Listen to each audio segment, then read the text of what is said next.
मित्रांनो नमस्कार. आपल्या नर्सरीमध्ये सकाळी सकाळी किंवा आपल्या बागेमध्ये सकाळी सकाळी लवकर येण्याचं भाग्य ज्यांना लाभतं त्यांना असे निसर्गाचे सुंदर आवाज ऐकायला मिळतात.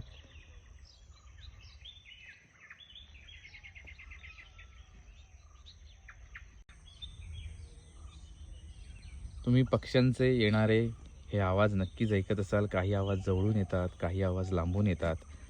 शहरामध्ये राहताना फक्त आपल्याला गाड्यांचे हॉर्न आणि तत्सम आवाज ऐकायला येत असतात. पण एक सुंदर अनुभूती आपण निसर्गाच्या जवळ आल्यानंतर आपल्याला मिळते. आणि दुसरं म्हणजे आपण ही बॅगेमध्ये सोनचाफ्याची कलमं तयार केलेली आहेत आणि त्या बॅगेमधल्या कलमांनासुद्धा आता उन्हाळा असल्याने खूप छान फुलं आपल्याला पाहायला मिळत आहेत. आपण जेव्हा अशी झाडं बनवतो आणि त्याच्यावरती इतकी सुंदर ही फुलं फुलतात तेव्हा ती बघणं, अनुभवणं हा एक छान अनुभव असतो.